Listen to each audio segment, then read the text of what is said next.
¿Estamos?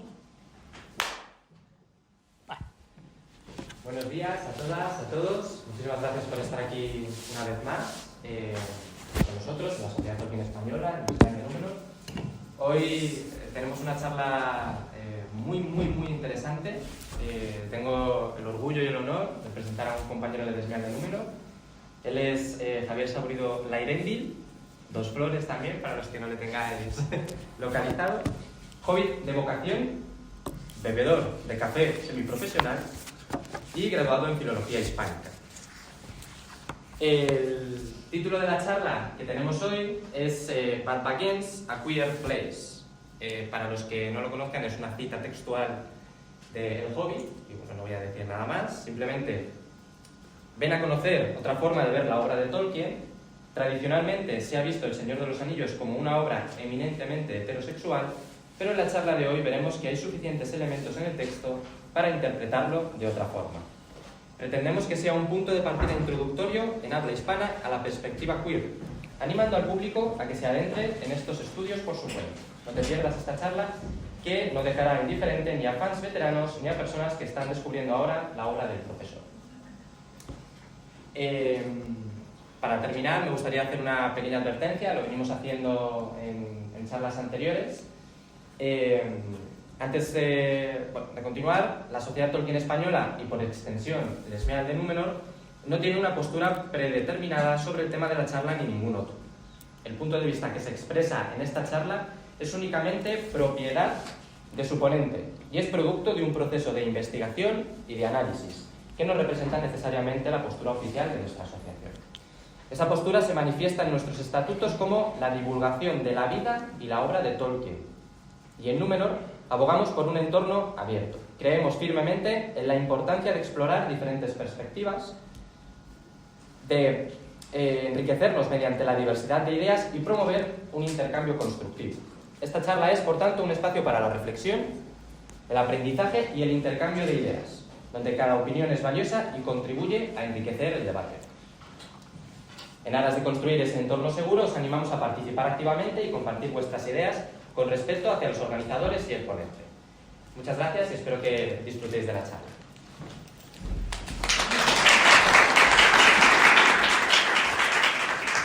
Muchas gracias. Buenos días a todos y muchas gracias por estar hoy acompañándonos. No quería empezar sin dar antes las gracias a todos los que han hecho esta charla posible, empezando, por supuesto, por la Junta del Esmial de Númenor y muy especialmente a Silmarien, que es con quien más he hablado para cuadrar fechas, y me consta que se ha hecho un gran esfuerzo, tanto por su parte como por la Junta, para que esto pueda realizarse. También gracias a la organización de la biblioteca, que nos ha prestado este maravilloso espacio. Y también quiero agradecer a Pórtico, la asociación hermana de la Sociedad Tolkien Española, porque acogerá esta misma charla en Twitch. Haremos una versión extendida, sin censura, en 3 partes, el viernes 9, 16 y 23 de este mes, de febrero. Así que vamos, el viernes que viene y los otros 2 siguientes. La charla tendrá una duración aproximada de unos 50 minutos, igual me alargo un poco, perdón, y dejaremos unos 10 o 15 al final para dudas o preguntas que os puedan surgir. Por favor, no me interrumpáis, que tengo la capacidad de atención de una ardilla. En cualquier caso, si alguien prefiere hacerme alguna pregunta personalmente, puede localizarme tanto en el chat de Númenor, en Telegram, en el grupo de Montaraces, en mis redes sociales, que pondré al final mi Instagram, o al finalizar la charla, pues me aborda sin ningún problema y me pregunta lo que necesite. No os cortéis. La charla es precisamente para despertar la curiosidad sobre estos temas. La bibliografía está al final del PowerPoint, pero supongo que la pondremos o en el blog del Esmial o algo del estilo para que podáis tenerlo todo a mano e investigar por vuestra cuenta. Y además la comentaré brevemente al final para orientar un poquito a quien quiera seguir indagando. Por último, trigger warnings de la charla, va a haber citas explícitas tanto a la homofobia como al suicidio. Tardaré 3 o 4 diapositivas en llegar a estos temas, así que si alguien necesita salir discretamente por la razón que sea, ni le juzgaremos, ni nos lo tomaremos mal, ni haremos ninguna pregunta. Vuestro bienestar es lo más importante. Así que dicho lo cual, adelante con la charla.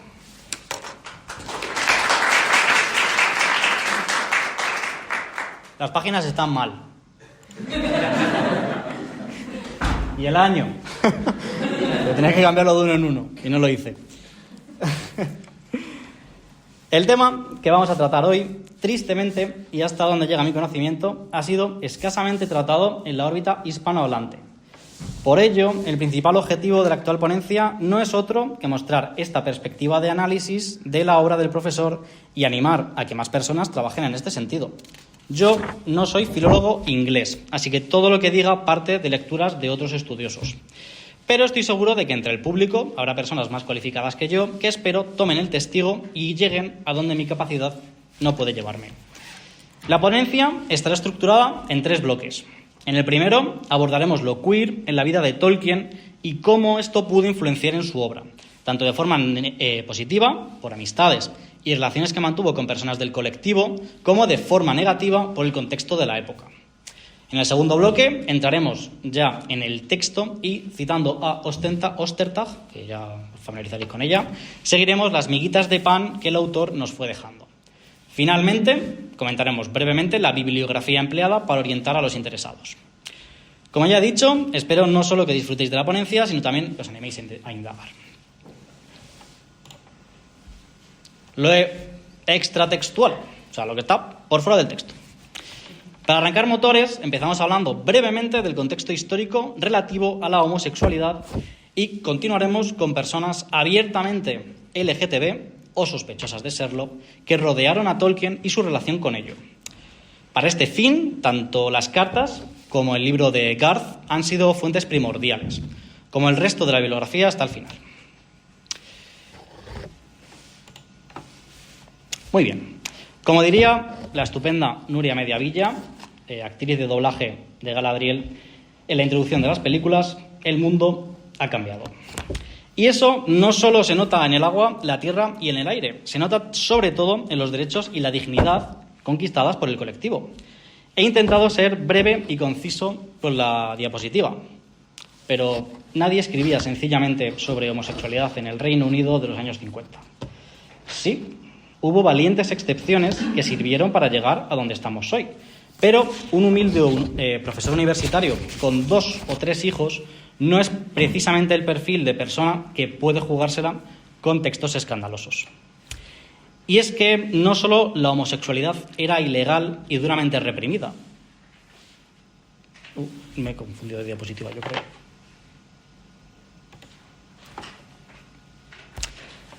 Tal como vimos en la diapositiva anterior, ser encontrado culpable de actos homosexuales podría acarrear penas de cárcel y brutales castraciones químicas. El caso de Turing es paradigmático. Un hombre que algunos analistas militares estiman que acortó la Segunda Guerra Mundial entre 2 y 5 años fue sometido a una castración química impuesta por el Estado. Y no penséis por un momento que fue algo bonito o agradable. El tratamiento que le obligaron a tomar podría equipararse al que hoy en día usan mujeres trans para terapias hormonales de reafirmación de género. Turing no solo sufrió impotencia, sino que también vivió en sus propias carnes otros efectos secundarios durísimos para un hombre cis, como que le salieran pechos, hasta que finalmente acabó con su vida ingiriendo cianuro. No olvidemos tampoco que en este momento la homosexualidad era una enfermedad registrada en los manuales psiquiátricos y tratada como tal. Una enfermedad y un estigma que acompañó a miles de personas durante toda su vida. Pero no dediquemos más tiempo al horror. Quiero también que veamos cómo en unos tiempos tan oscuros para el colectivo, el profesor mantuvo y cultivó relaciones de amistad y aprecio con personas abiertamente LGTB. Y, por supuesto, hablaré también de Geoffrey Bach Smith, del que posiblemente nunca estaremos seguros de su verdadera orientación. La primera persona de la que quiero hablar es quizá la que menos impacto tuvo en la vida de Tolkien, pero creo que es significativa de la personalidad del profesor. Marie Renault no solo fue una persona abiertamente homosexual desde muy temprano, también tuvo que huir por ello de una Inglaterra en la que, si bien es cierto que no era ilegal la homosexualidad entre mujeres, no vería con buenos ojos que 2 señoritas vivieran juntas sin casarse con un hombre. En fin, ¿cuál es el nexo que une a esta lesbiana con Tolkien y por qué lo menciono en esta charla?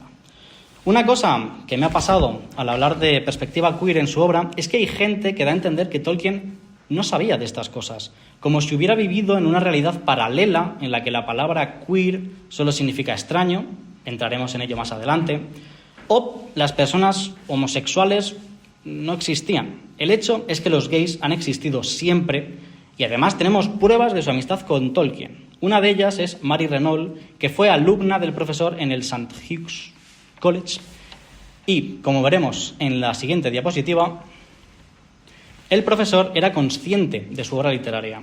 Los aquí mencionados son solo 2 de sus múltiples novelas históricas sobre la antigüedad.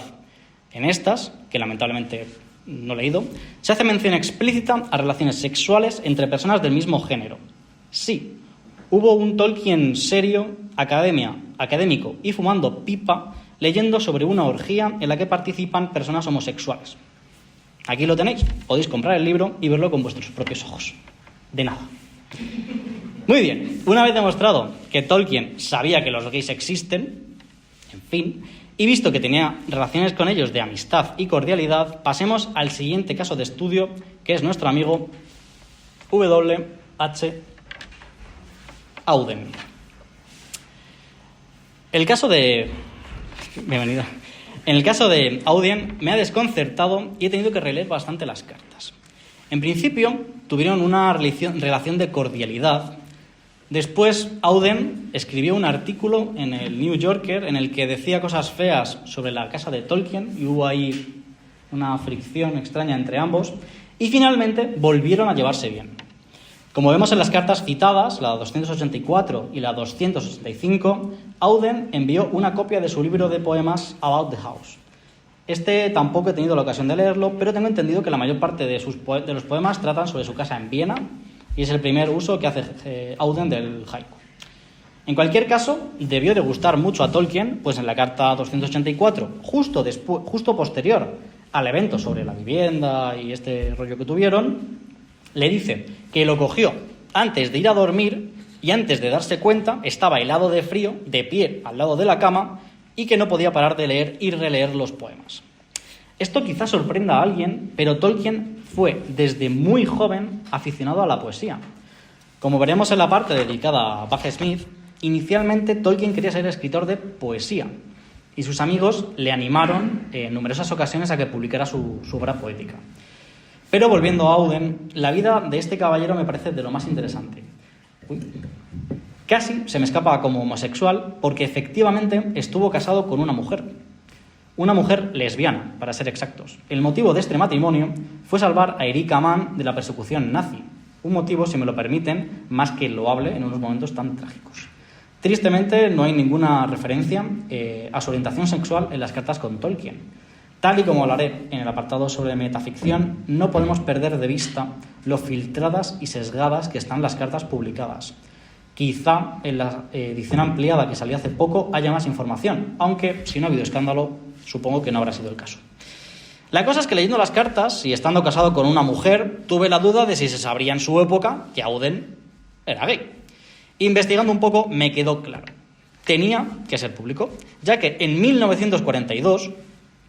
20 años antes de estas cartas, su solicitud para alistarse en el ejército de los Estados Unidos fue rechazada por homosexual.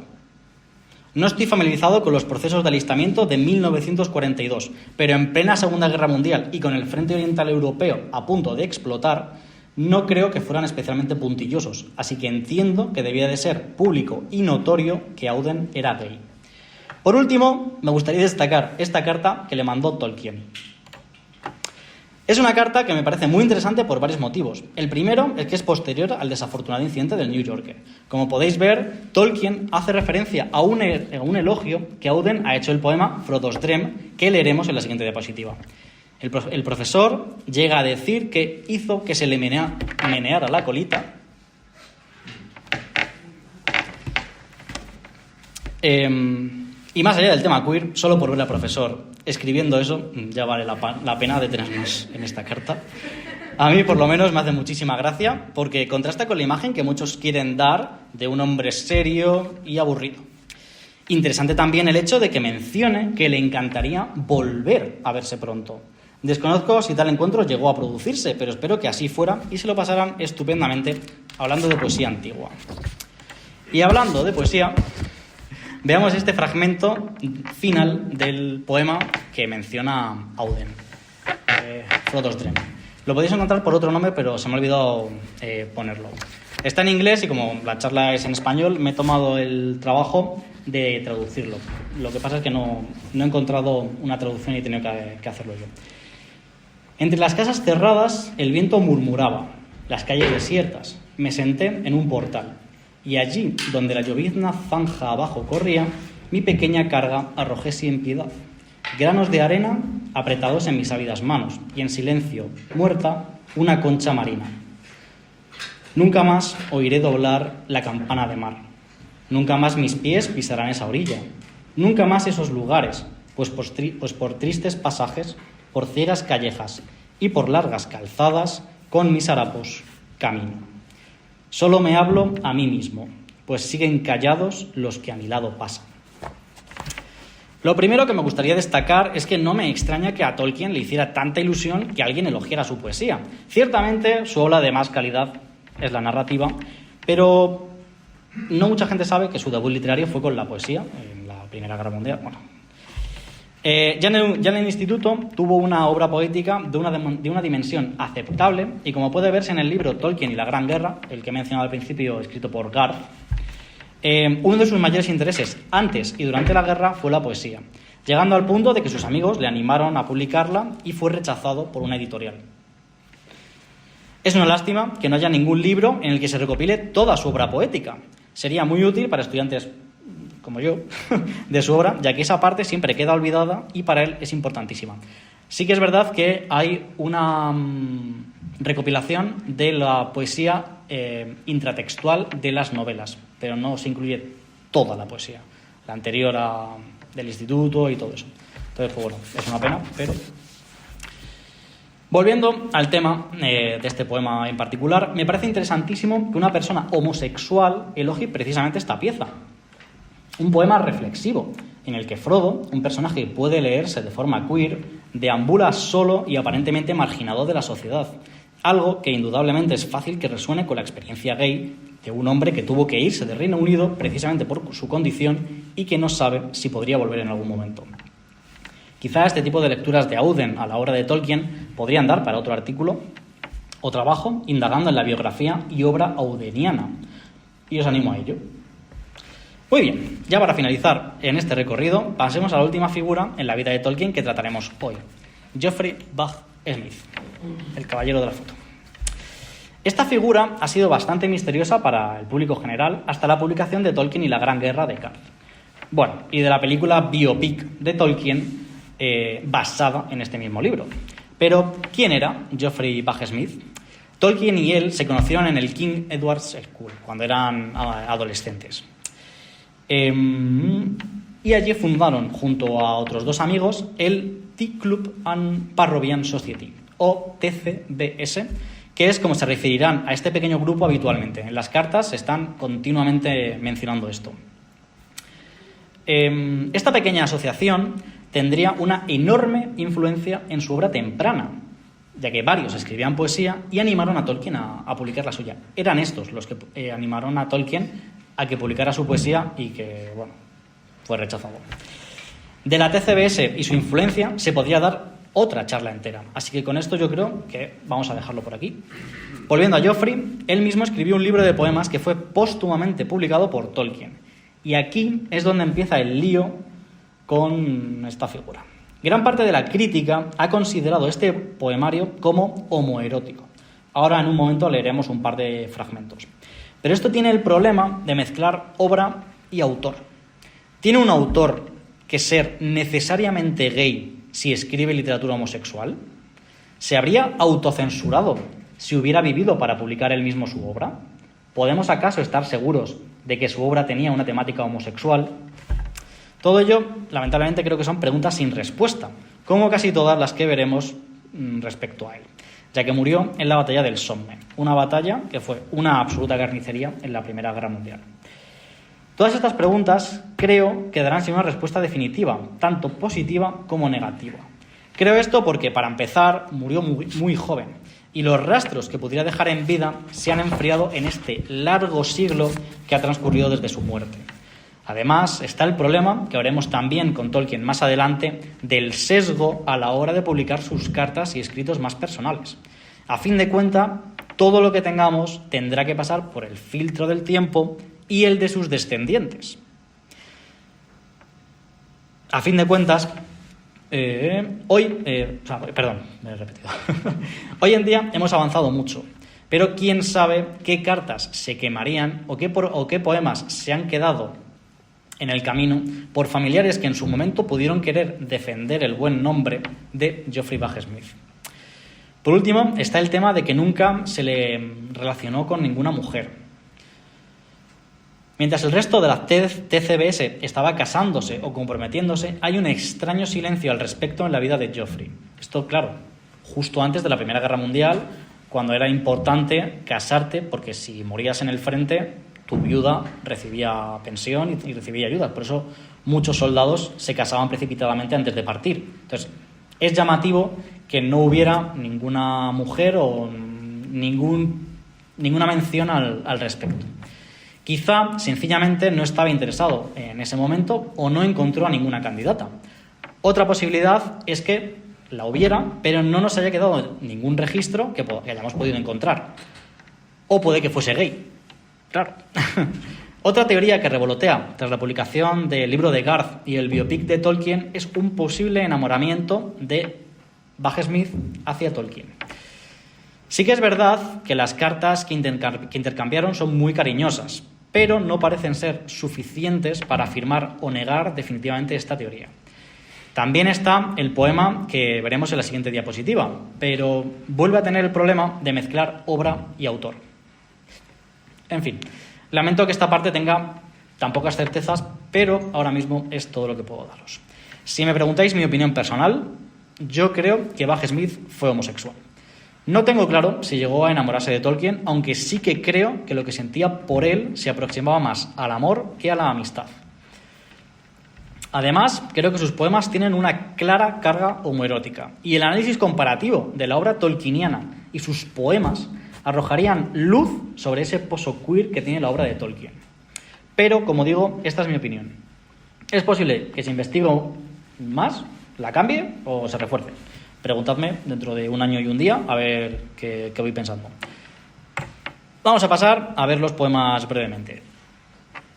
Como dije anteriormente, Tolkien publicó póstumamente el libro de poemas de su amigo. Por lo que parece, se enfrentó a algún tipo de resistencia por parte de la familia, pero finalmente se salió con la suya y a Spring Harvest, una cosecha de primavera, que sería la traducción, vio la luz. Leer este poemario y compararlo con la obra y legendarium tolkieniano daría para una charla en sí. Pues, por lo que he podido leer, hay bastantes paralelismos que sería interesante explorar. Hoy, para el tema que nos atañe, he traído dos fragmentos que me parecen llamativos y significativos. El primero proviene de un larguísimo poema dedicado a la muerte de Sófocles. Una posible traducción hecha por mí de este fragmento del Entero de Sófocles sería la que voy a leer a continuación. Si hay algún traductor en la sala, espero que me perdone, ya que no he podido encontrar ninguna traducción y he tenido que recurrir a mis pobres capacidades. Es este. Él disfrutó enormemente, pero no escuchó al coro parar las cuerdas de la lira de Apolo. Tampoco vio como el dulce dios se elevó y le sonrió con dulzura, y se detuvo y le besó mientras se acostaba. Entonces, lentamente se levantó y se marchó, para unirse a la brillante multitud y componer para ellos otra canción. Para los menos familiarizados con el teatro griego, Sófocles fue uno de los compositores de tragedias más importantes. Suyas son Antígona o Edipo Rey, por mentar solo dos. Como vemos, la cercanía física entre Apolo y Sófocles queda claramente especificada. No sé si podría considerarse como algo homosexual, pero la forma en que se relacionan, de una forma física y emocional, me recuerda a la forma en la que se relacionan Frodo y Sam. Sobre todo en las dos torres y el retorno del rey, cuando tienen su reencuentro en la torre de vigilancia y cuando las cosas verdaderamente se empiezan a poner feas para nuestros amigos. El otro fragmento es de Shapes in the Mist, Sombras en la niebla, también traducido por mí. Reitero mis disculpas. Uno de los nuestros es alto y flexible, bueno para pelear y amar a su lado. Solo la mancha de una pelea mortal, solo eso y los años nos dividen. Uno aquí posee la cara de la honestidad, un corazón de verdad, abierto como el mar, que nunca traicionó a un camarada. Solo la muerte ahora nos separa. A uno le amo con un apasionado anhelo, nacido del culto y la feroz desesperación, soñando que el cielo será un lugar feliz, solo si puedo encontrarle allí. Si bien las dos primeras estrofas parecen indicar una amistad profunda y poética, la última parece dedicada a una persona por la que el yo poético sentiría algo más. Este poema fue escrito durante la Primera Guerra Mundial. Sabemos esto, pues el propio Tolkien lo especifica en el prólogo del poemario.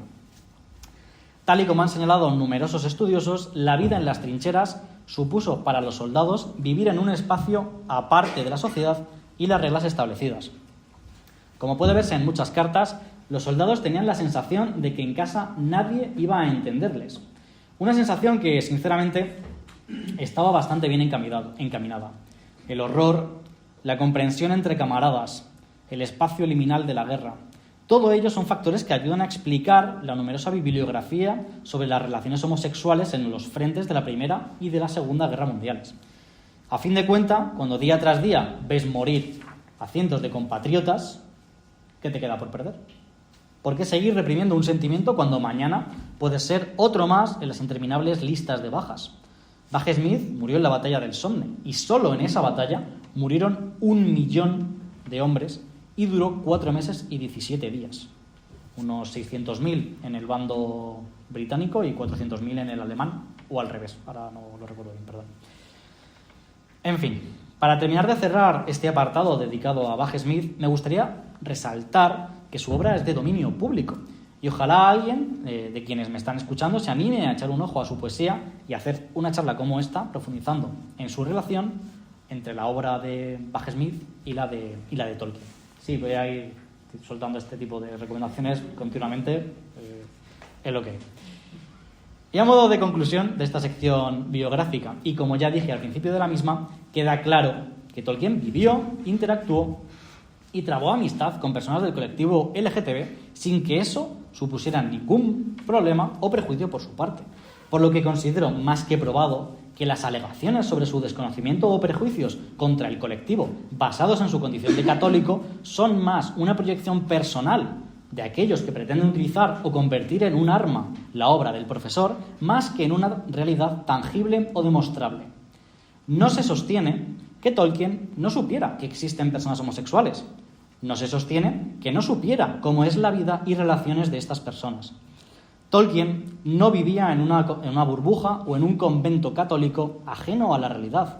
Leía libros de contenido homosexual, leía periódicos, escuchaba la radio y se carteaba muy afectuosamente con personas abiertamente homosexuales.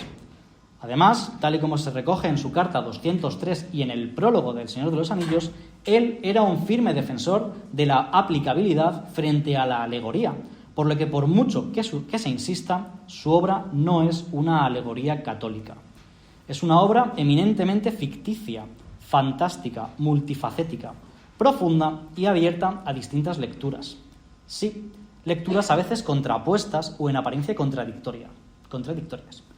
Llegaremos a ello en unas 10 diapositivas. Muy bien, pasamos ahora a la parte por la que supongo que todos habéis venido. ¿Qué es esto de las lecturas queer de Tolkien? Básicamente, es interpretar que en la obra de Tolkien, concretamente en El Señor de los Anillos y El Hobbit, hay indicios de relaciones no heterosexuales y de personajes del colectivo LGTB.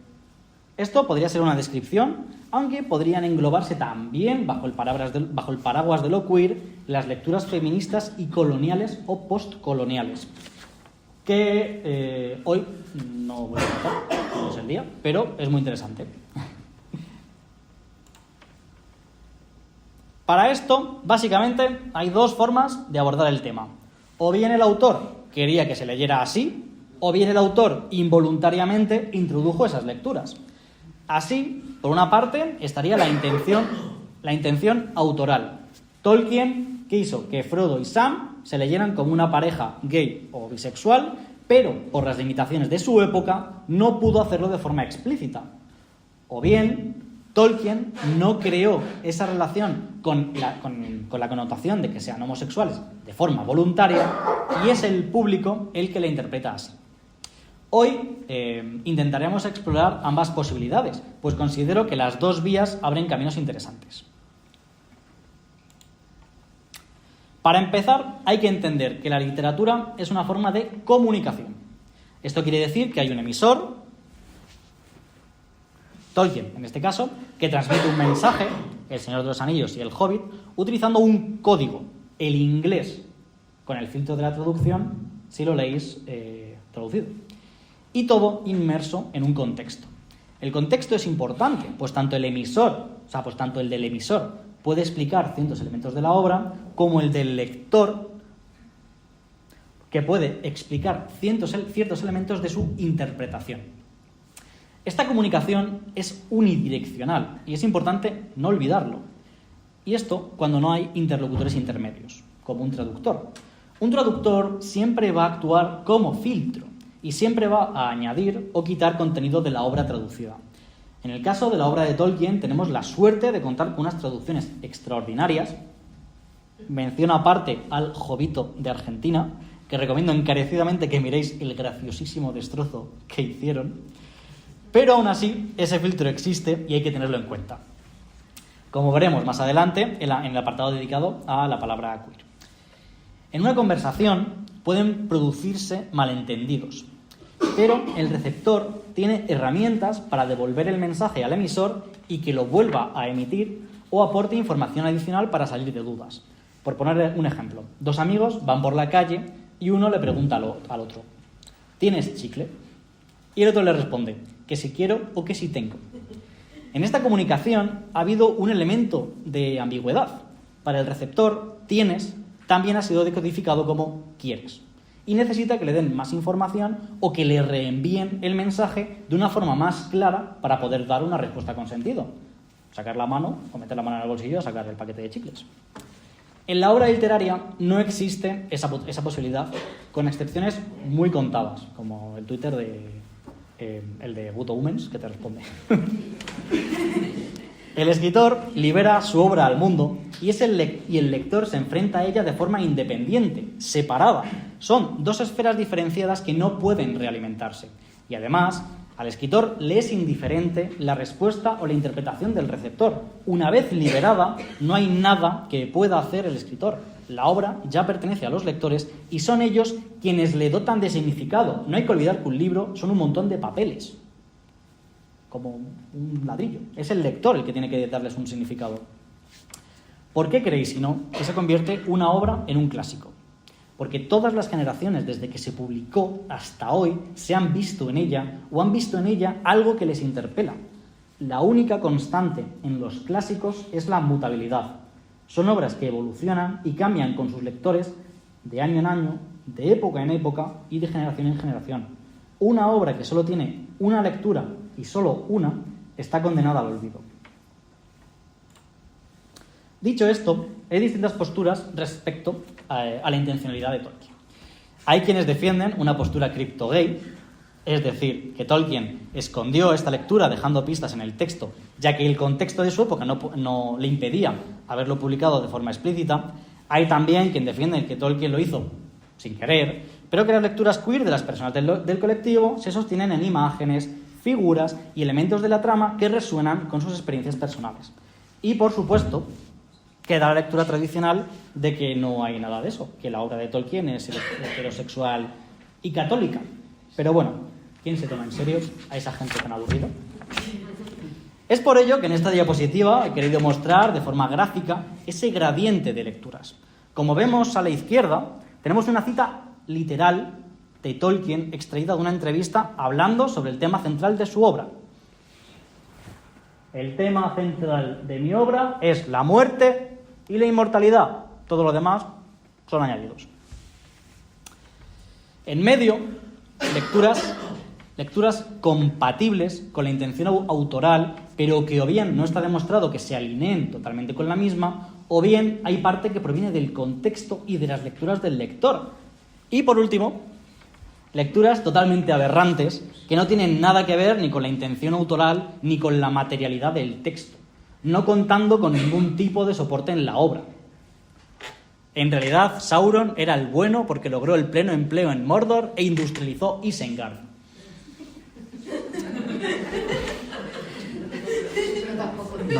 No parece que... Bueno. Yo no me escondo y tiro más por la postura criptogay, porque hay demasiadas casualidades para que una persona tan inteligente como Tolkien no se oliera la tostada. Pero respeto también a quienes se aproximan desde la muerte del autor y la teoría de la recepción. Somos amigos. Muy bien.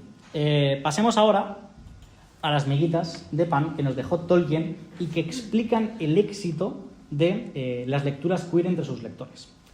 Lo primero en lo que me gustaría detenerme es en la propia metaestructura de la obra. Y es que Tolkien hizo un juego de espejos muy interesante con la propia transmisión ficticia del texto. Para empezar, la obra no la habría escrito él. Él solo sería el último eslabón de una larguísima cadena de cronistas, copistas y traductores. De esta forma, los autores principales del Señor de los Anillos y el Hobbit serían los propios protagonistas, Bilbo y Frodo. Esto ya nos da una primera capa de interpretación. Una primera capa de interpretación. En el contexto de la comarca, ¿qué idea hay sobre las personas homosexuales? ¿Están aceptadas? ¿Se les ve con buenos ojos? Bueno, atendiendo a la representación en la obra y al episodio del dragón verde al comienzo de la Comunidad del Anillo, podemos afirmar que no. De esta forma, si aceptamos que Bilbo y Frodo pertenecen al colectivo LGTB, ellos mismos podrían estar autocensurándose en la obra original al no querer perjudicarse socialmente. Bueno, no querer perjudicarse más, ya que ambos son señalados por sus aventuras. Pero si suponemos que Bilbo y Frodo no se autocensuran y en esos manuscritos originales del libro rojo de la Marca del Oeste pusieron negro sobre blanco la verdad sobre su sentir, tendríamos un nuevo filtro. Sam Sagaz, heredero del libro rojo de la Marca del Oeste cuando ambos marchan a las tierras imperecederas. Sam, como se cuenta al final del Retorno del Rey, llegaría a ser alcalde de la comarca durante gran parte de su vida. Así, tendría una fuerte motivación para que la conservadora sociedad hobbit no supiera de su posible relación con el señor Frodo. O puede que sus descendientes censuraran o modificaran la obra al transmitirse de generación en generación. En cualquier caso, ese manuscrito original se pierde y solo quedaría una copia llamada el libro del Thain. Como vemos, Tolkien trabaja con dos fuentes bibliográficas principales. El libro rojo de la Marca del Oeste, puño y letra de Bilbo y Frodo, y el libro del Thain, copia sobre copia sobre copia. Estos, que será la copia que se conservó en el archivo de Gondor. Estos archiveros, ¿copiarían bien la obra? ¿Introducirían cambios voluntarios o involuntarios? ¿La copiarían completa o solo parcialmente? Sea cual sea el caso, tras esa larga transmisión, el libro llegaría a manos de Tolkien, pero no una copia cualquiera, una escrita en Oestron, la lengua del oeste. Esa versión tan alejada de la original sería la que él tradujo al inglés moderno, y es la que hemos podido leer los humanos de nuestra época. De hecho, nuestro amigo Frodo Bolsón, o Frodo Baggins en la traducción tolkieniana, se llamaría realmente Maura Labing, y nuestro querido Sam sería Banazir Galvasi. Pero, ¿dónde hemos visto este tipo de estructura narrativa y por qué? Pues no tenemos ni siquiera que irnos a la literatura inglesa para encontrar ejemplos estupendos. El primero sería ni más ni menos que El Quijote, escrito ficticiamente por Cide Hamete Benengel. La primera parte del Quijote vendrían a ser dos manuscritos. El primero abarcaría hasta el final del capítulo 8 y la otra abarcaría del 9 en adelante. No puedo resistirme a citar el final de este 8º capítulo, lo siento mucho. Esto es cuando Don Quijote se está enfrentando al vizcaíno. El vizcaíno, que así le vino venir contra él, bien entendió por su denuedo su coraje y determinó de hacer lo mismo que Don Quijote, y así le aguardó bien cubierto de su almohada sin poder rodear la mula ni a una ni a otra parte, que ya de puro cansado y bla bla bla bla, abrirle por medio, bla bla bla bla bla bla. Pero está el daño de todo esto en que en este punto y término, con Don Quijote esperando el lanzazo del vizcaíno, deja pendiente el autor de esta historia esta batalla, disculpándose que no halló más escrito de estas hazañas de Don Quijote de las que deja referidas. Bien es verdad que el segundo autor de esta obra no quiso creer tan curiosa historia estuviera entregada a las leyes del olvido, ni que hubiesen sido tan poco curiosos los ingenios de la Mancha que no tuviesen en sus archivos o en sus escritorios algunos papeles que de este famoso caballero tratasen.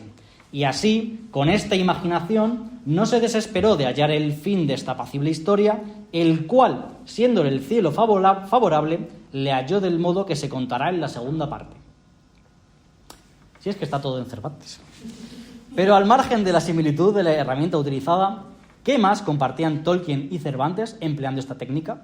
Que en ambos casos querían distanciarse del hecho narrado. La historia de Don Quijote y la interpretación homosexual del Señor de los Anillos podrían suponer un desprestigio para los autores, por lo que de esta forma se distanciarían de lo narrado al ser solamente unos papeles que se han encontrado y que yo solo os traduzco. Se ve esto mejor en El Lazarillo, que es otra obra que quería mencionar. No hay niños, ¿verdad? No. Vale. En el caso de Lázaro, la metahistoria que se nos está contando es su vida, o sea, la metahistoria es que está contando su vida al tribunal de la Inquisición para defenderse, seguro que no hay niño, ¿verdad? Vale. Para defenderse de la acusación de proxenetismo al permitir a su esposa mantener relaciones sexuales con el cura, que es su jefe. Perdón por el spoiler, pero lleva 500 años publicado. Aquí la herramienta utilizada es que lo escrito es una carta del puño y letra del propio Lazarillo para defenderse, sin intervención del anónimo o anónima autor. ¿Y por qué el autor del Lazarillo de Tormes querría alejarse con esta herramienta y además permanecer en el anonimato? Bueno, pues además de por ser un tema bastante peleagudo, lean el capítulo central y entenderán la razón. Volviendo a Tolkien, hay otra parte de su obra que también merece un pequeño análisis sobre la transmisión, sus cartas. Quiero arrancar diciendo que el trabajo de su hijo Christopher a lo largo de toda su vida tiene un valor incalculable para todos los lectores y fans de la obra tolkieniana. Esto es innegable, ya que también podría haber dejado que los papeles se enmohecieran en el despacho de su padre y haber vivido su vida como si tal cosa. Pero eso no quita que también haya un sesgo y un filtro. A fin de cuentas, una de las obras primarias para conocer y valorar la obra de Tolkien son sus cartas. Pero no hay que olvidar que solo podemos leer las que la familia ha permitido que se lean y las que Carpenter ha entendido que era interesante publicar. Sin contar con aquellas perdidas o ilocalizables, claro. Hace poco tuvimos la fortuna de que se publicara una versión ampliada de sus cartas, que yo no he podido ver todavía, pero que quizá con el tiempo más cartas vayan saliendo a la luz y nos ayuden a determinar qué pensaba Tolkien realmente sobre este tipo de lecturas. Porque no lo olvidemos, no hay menciones explícitas a esto que yo haya visto en sus cartas. ¿Ejerció Christopher como un Sam de la vida real protegiendo el legado de su padre de escándalos? ¿Realmente no escribió nunca sobre el tema? Ojalá salgamos de dudas al respecto algún día si se llegara a liberar el archivo completo o se permitiera acceder libremente a investigadores. Dado este contexto sobre la transmisión y lo metatextual, pasemos a uno de los temas más interesantes del día de hoy, que es el uso de la palabra queer. Una de mis teorías sobre por qué no hay mucho material en español sobre este tema es precisamente el uso de esta palabra. Cuando hace un par de años leí las novelas en inglés por primera vez, de pronto me vi asaltado por el uso constante de esta palabra al principio del Señor de los Anillos. Y, como todo el mundo, mi primera tentación fue pensar que Tolkien había cometido un descuido.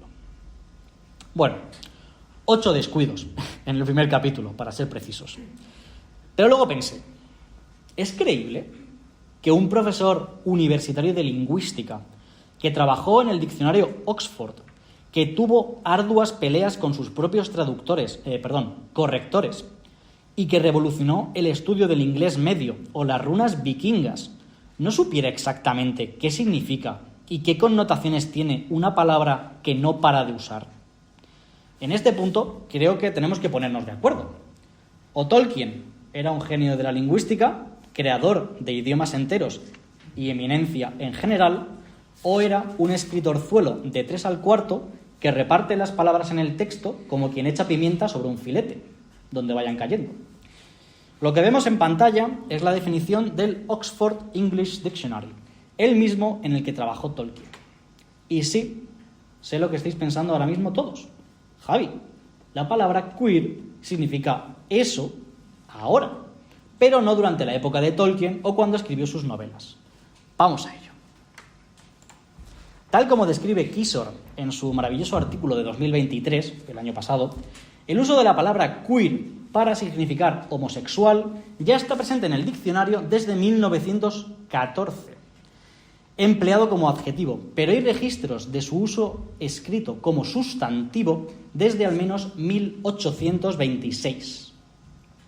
Por lo tanto, una obra publicada ni más ni menos que 40 años después y en la que su uso es tan extenso y peculiar no puede ser producto del azar.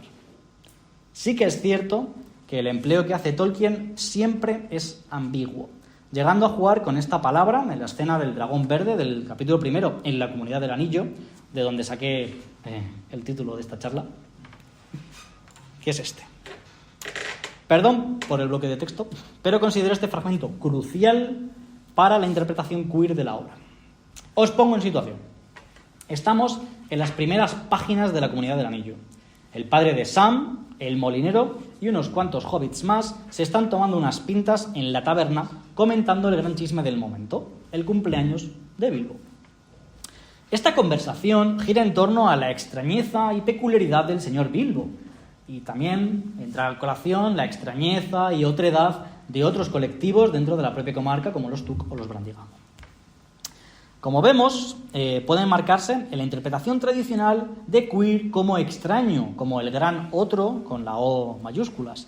Bilbo y Frodo, por extensión, suponen una ruptura del status quo de la comarca al salir de aventuras, y el molinero lo señala, llegando incluso a indicar algunas otras otredades como la de los Tuc y la de los Brandigam. Es un juego muy bien pensado por Tolkien, pues pone en contexto y situación al lector muy rápido. Bilbo es raro y rico y vive aventuras, así que este libro va de esto, de hobbits siendo extraordinarios y viviendo aventuras. La cuestión es que, tal y como está redactado, como podéis ver en las partes señaladas en negrita, esa otredad es fácilmente interpretable en términos modernos. Un solterón de 100 años, rico y por lo tanto buen partido, que nunca se ha casado y del que vemos entrar y salir hombres extraños de madrugada. No olvidemos que en la página inicial del Hobbit se afirma que Bilbo no solo tiene armarios de ropa, tiene habitaciones enteras dedicadas a ello. Esta caracterización de lo otro y lo extraño es aceptada por el Gaffer, el tío, no olvidemos la traducción, ¿vale? El Gaffer es el padre de Sam, para ubicarle. Hasta que el molinero la dirige contra Bilbo. O sea, para el tío está bien todo el tema de lo queer y de lo raro que está diciendo el molinero, hasta que de pronto el molinero, tu amigo Bilbo, ojito con él. Y en ese momento podemos ver una respuesta de alguien que podría estar leyendo entre líneas lo que dice el molinero. Tolkien aquí fingiría estar usando queer en su sentido antiguo, pero tanto el tío como cualquier otro, como cualquier lector, pueden ver que la acusación del molinero va por otro lado. Es esta la defensa de un comentario homófobo de un amigo bien intencionado. O podría serlo, no sé. Parece una respuesta bastante firme para sencillamente estar llamando rarito a alguien que, siendo sinceros, un poco sí que lo es. No sé los vuestros, pero mis vecinos no suelen contar anécdotas sobre matar dragones y robar botines enanos en montañas mágicas. Y si viera entrar y salir a hombres misteriosos de madrugada, yo también tendría alguna que otra opinión al respecto. Así que, muy bien. Ya hemos visto un ejemplo del uso de queer en el texto. 3, si atendemos al subrayado. Pero, ¿cuántas veces más lo usa y de qué forma? Pues gracias al extraordinario trabajo de Kisor podemos saberlo. Queer se usa exactamente 60 veces, 6, 0, a lo largo de la trilogía del Señor de los Anillos. Gracias a esta tablita podemos observar tanto la distribución de su uso a lo largo de los libros como quiénes la emplean. El mayor uso podemos verlo en la primera parte, la Comunidad del Anillo, y no es de extrañar realmente, pues esta parte supone la introducción en el mundo de la fantasía. Si alguien está familiarizado con el viaje del héroe, estos primeros compases marcan la transición entre el mundo normal, la vida cotidiana, y el paso del héroe al mundo de la magia y las aventuras. Si os interesa el tema, el héroe de las 1000 caras es el perfecto punto de partida. Pero el artículo On Fairy Tales, sobre los cuentos de hadas, de Tolkien, también es extraordinario y arroja bastante luz sobre cómo Tolkien entendía todo esto.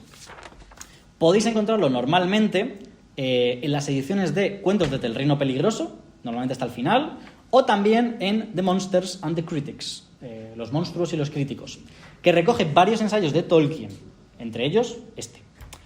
Hacedme caso, de su obra ensayística es de lo más accesible y te abre claves interpretativas muy interesantes para El Señor de los Anillos y toda su obra menor, como por ejemplo Robert Andom. Pero volviendo al tema que nos ocupa, en esta primera parte es razonable pensar en que el uso que le da Tolkien es el de raro o extraño, pues es muy importante reforzar esa idea en los primeros compases de una obra fantástica. Claro que la magia es rara. Si no lo fuera, no sería magia. Y al reforzar esa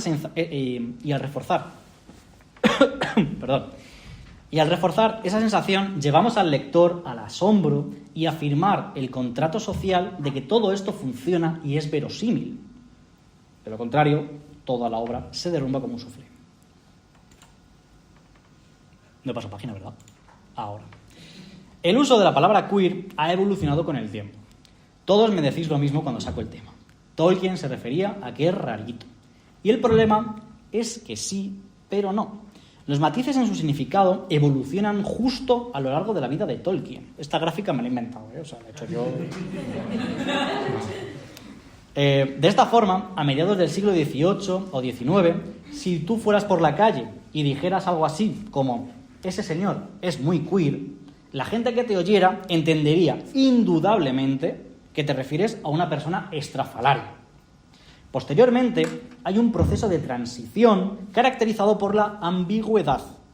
Hay personas que siempre entienden queer como raro, personas que ya solo entienden queer como homosexual y personas en el medio que tienen la suficiente competencia lingüística para dudar y esperar a ver el contexto para posicionarse de uno o de otro lado en cada situación particular. Finalmente, llegaríamos a mediados finales del siglo XX, donde cualquier persona, de forma casi inequívoca, entiende que alguien queer es una persona homosexual. O dicho con más propiedad, no olvidemos la fuerte carga despectiva que tiene la palabra. Si bien es cierto que ha sido reapropiada y resignificada por el colectivo, inicialmente y durante mucho tiempo ha sido un insulto. Entonces, como podemos ver, El Señor de los Anillos sería un libro bisagra en el que ambas interpretaciones conviven. Es una obra frontera, casi como si fuera un cartel que dijera de aquí para atrás, queer significa rarito, y de aquí para adelante significa...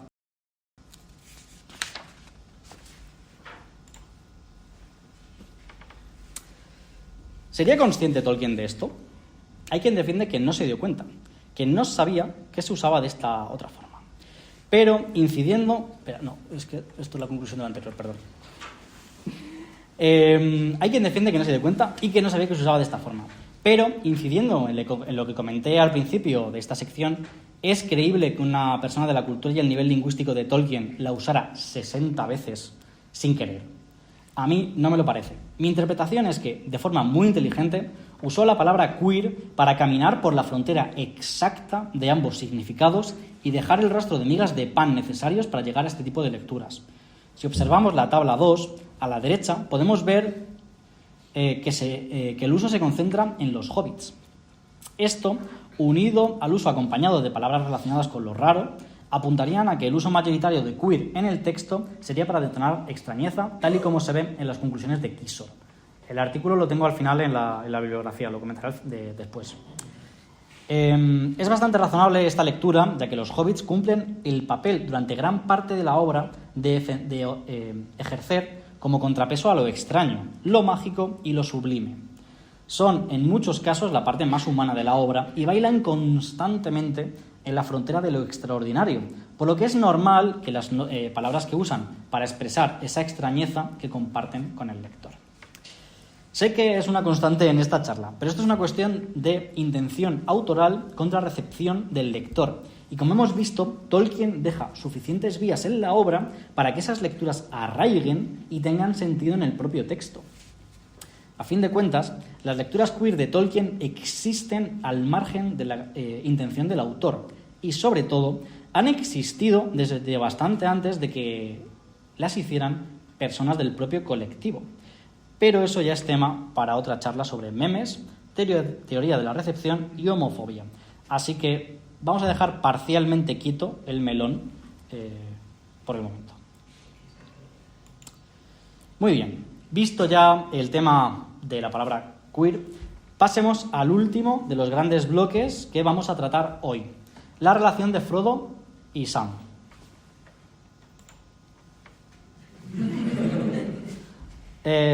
Obviamente tenía que salir esto.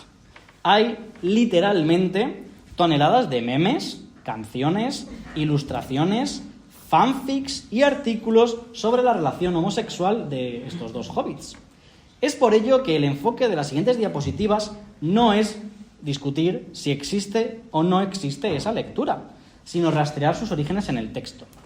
Y es que a la hora de abordar las lecturas queer del Señor de los Anillos, he asistido con asombro a que parece que solo pueden existir cuando se emplean como arma o como broma contra el colectivo. Nadie, en 2007, levantó una ceja cuando el Reno Renardo publicó una canción en la que se decía, y cito textualmente, «El agente Smith de Matrix se ha vuelto homosexual. Lleva puesta una diadema de Barbie Superstar. El gordo de Sam me da más miedo que un Nazgûl. Quiere petarme el bull. Y me sigue incluso cuando voy a hacer popó detrás de un abedul». ¿Qué pasa aquí? ¿No es acaso esto una lectura queer del Señor de los Anillos? Hace 17 años de esto y parece que, como en el patio del colegio, los primeros en detectar la homosexualidad son los heteros para usarla contra personas LGTB y cuando los se empoderan y aceptan y exploran sus propias experiencias, de repente es un tema político. Una interpretación privada y personal, una lectura inaceptable y contraria a la voluntad autoral, una blasfemia anticatólica. El año pasado escribí un correo electrónico al Reno Renardo preguntando por la letra de esta canción y sigo esperando su respuesta. Que no quería él tampoco jugarse a esa pobre gente, pero han tenido su chance. Muy bien. Lo que es indudable es que la relación de Frodo y Sam se aleja del paradigma masculino occidental. Y una de las piezas de esta relación que menos encajan en dicho paradigma es su intimidad física, que podemos ver a lo largo de toda la obra. Desde el apretoncito de manos en Rivendell, cuando Frodo despierta, hasta los besos que se dan, o no se dan, más adelante. Tal y como explica estupendamente Tolkien Trash, no lo he puesto en la bibliografía, Tolkien, como el nombre, Trash, como basura. Es una youtuber excelente. Tal y como indica Tolkien Trash en un vídeo que tiene sobre lecturas queer, el gran boom moderno de las lecturas gays de Frodo y Sam comienza en los 2000 con las películas de Peter Jackson. Hay que tener en cuenta que es una película pre-Brokeback Mountain. Y el mainstream del momento no estaba nada acostumbrado a ver relaciones masculinas así, ni heterosexuales ni de ningún tipo. En ese sentido, tal y como parte de la crítica ha destacado, otro factor sería que la ausencia de amor heterosexual como pieza central de la obra también habría colaborado en este tipo de lecturas. Sí, en las películas le meten mucho protagonismo a Aragorn y a Arwen, pero es bastante secundario. Y en el caso de Frodo y Sam, ahí no hay mujer que valga. Esa cercanía, esa dulzura en el trato, es tremendamente chocante para la masculinidad hegemónica, pero lo es en sus dos vertientes, la física y la emocional. Frodo y Sam se apoyan el uno en el otro de forma incondicional, sobre todo en los libros. En las películas, por motivos de tempo narrativo y tensión argumental, introdujeron un elemento de disrupción entre ambos, pero en los libros eso no pasa en ningún momento. A fin de cuentas, siguen siendo dos hombres complejos, con problemas y sentimientos muy humanos, que no dudan en abrirse el uno al otro para sanarse mutuamente. Es por ello que abrir el horizonte de posibilidades me parece tan interesante. ¿Es necesario tener ejemplos de masculinidad, de esta masculinidad y de esta forma de socialización entre hombres heterosexuales? Sí, totalmente. ¿Es interesante la lectura gay? Sí, y más en un contexto en el que la representación del colectivo estaba todavía dando sus primeros pasos en la industria de la cultura de masas. Además, ¿por qué no decirlo? Hay fragmentos tremendamente gays. Sam se ruboriza sistemáticamente al hablar con Frodo. Y la cita de la diapositiva solo es una más de las muchas del estilo que hay. Hay tantas que existe un bot en Twitter que las va recopilando y publicando de forma aleatoria. @SamFrodoBot. Buscar. Existe de verdad. La cita, que no la he traducido, perdón. Sam agitó la cabeza en silencio, tomó las manos de su maestro y se inclinó. He did not kiss it. Él no las besó. Pero las lágrimas cayeron sobre ellas. Esto pertenece al capítulo Hierbas y conejo cocido de Las dos torres. Más o menos al final.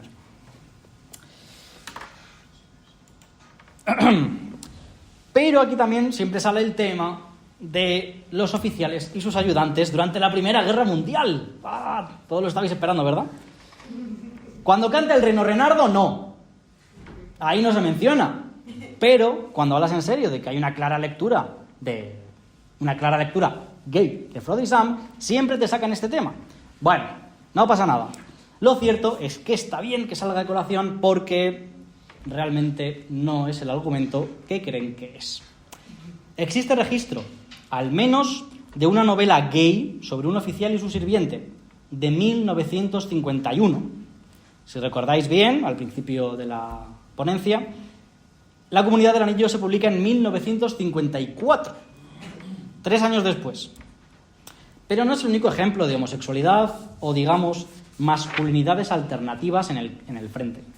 Aquí os regalo brevemente unos soldados británicos en la Segunda Guerra Mundial a los que un ataque alemán sorprendió en mitad de un espectáculo de drag.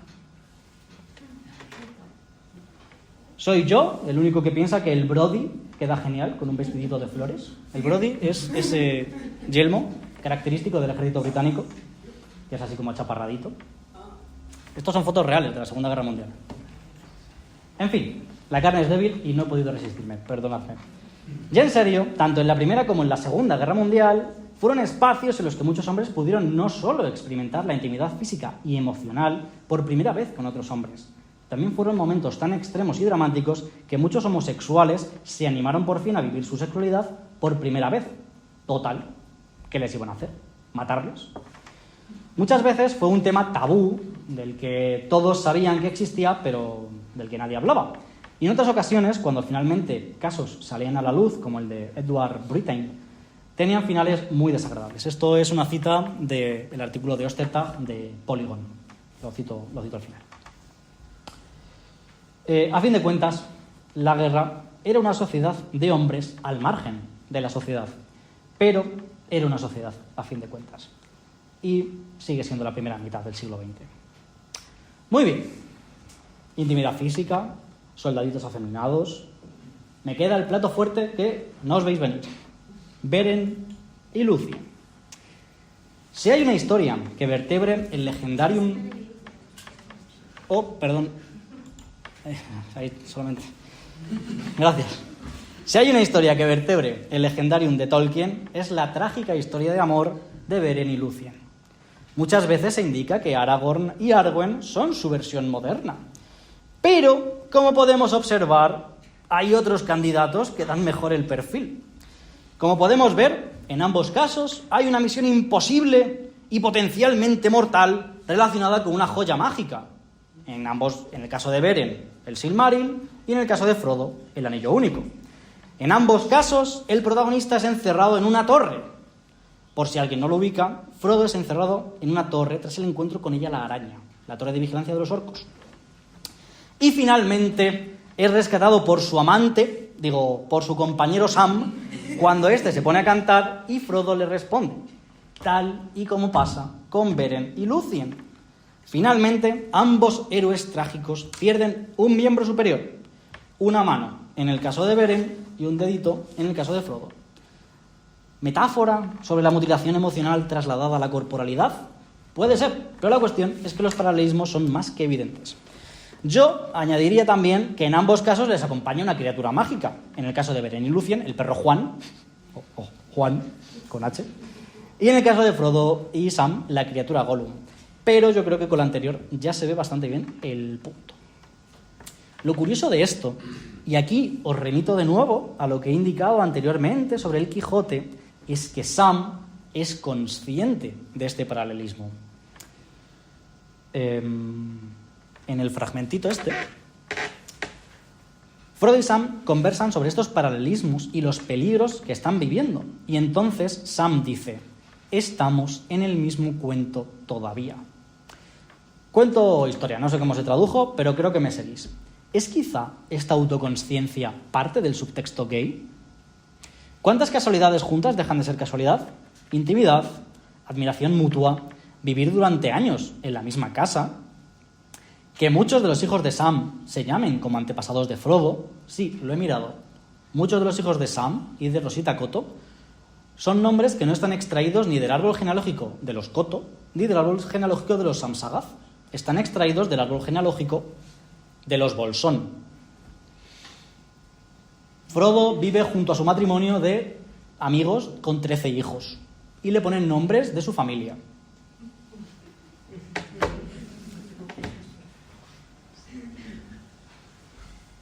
A ver, un momento. Que muchos que su historia sea un calco de la de Beren y Lúthien. En fin, como con mucha literatura queer, es probable que nunca lleguemos a saber realmente qué es lo que está sucediendo, pero indiscutiblemente el río suena. Madre mía, menuda chapa. Creo que me he extendido más de la cuenta, sí, efectivamente, lo siento. Así que vamos a hablar del otro sospechoso habitual en lo referente a lecturas gays del Señor de los Anillos. Iba a hablar también de Saruman y Grima, pero lamentablemente he perdido la bibliografía para tratar este tema, así que lo dejaré para otro día. Tampoco hablaré de Legolas y Gimli, que tendrán que esperar en el banquillo. Y, antes de que lo digáis, Pippin y Merry son primos.